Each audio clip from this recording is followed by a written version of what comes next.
Welcome to I'm Your Target Demographic. Today we're doing an overview of The Witcher, which was a series of novels and short stories, then comics and graphic novels, then became a popular video game franchise, and then a live-action series on Netflix.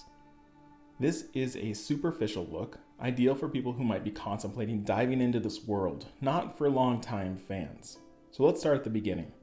In the mid-80s, Polish author Andrzej Sapkowski started publishing short stories revolving around a character called a Witcher. Later, they were eventually translated to English and other languages and then released worldwide. These short story compilations featured epic adventures of a character named Geralt, who had the profession of Witcher. What does that mean?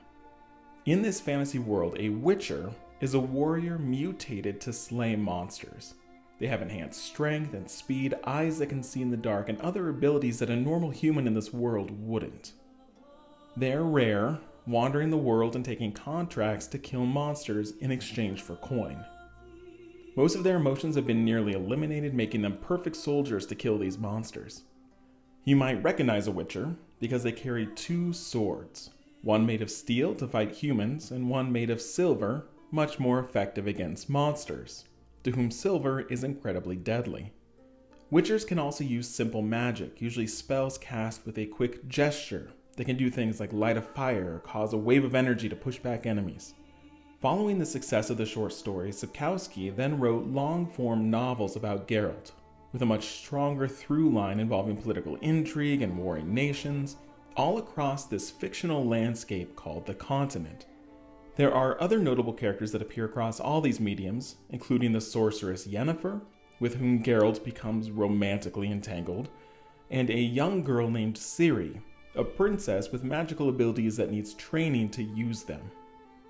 In 2007, Polish video game developer CD Projekt Red released the first video game based on The Witcher, followed by the sequel Assassins of Kings in 2011. The Witcher took the world by storm when its third entry released, The Witcher 3: Wild Hunt. In 2015, the year it was released, it won over 250 Game of the Year awards from various outlets. It is still massively successful, coming to the Nintendo Switch in 2019. This game was massive, with potentially hundreds of hours of content and several massive expansion stories. Also in 2019, we saw the release of The Witcher on Netflix, an 8-episode adventure starring Henry Cavill, best known as Superman in the DC Extended Universe. Cavill was a huge fan of the games and books, fighting for the role as soon as he heard the project was in motion. A second season of The Witcher was announced before season 1 even aired, hopefully a sign of Netflix's satisfaction.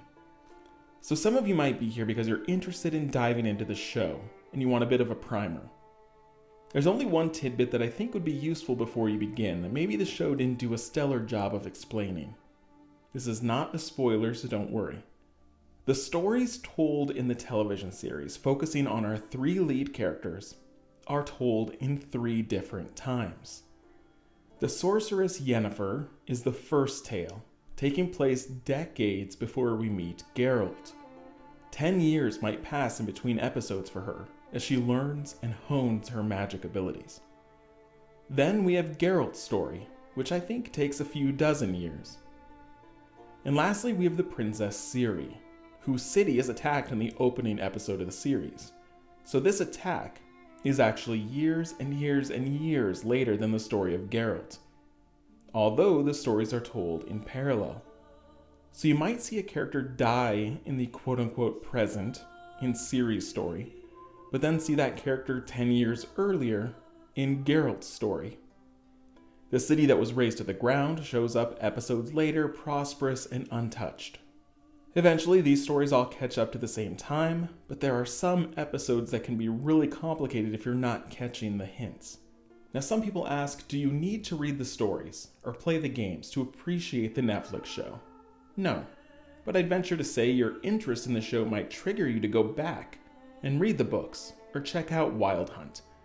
I'm about 30 hours into the game now because I found the show so interesting. Hopefully this helped prepare you a bit for diving into The Witcher. If you're a fan of this world, share this video with friends that might be on the edge and might be considering it. Thanks for watching and subscribe for more stuff just like this.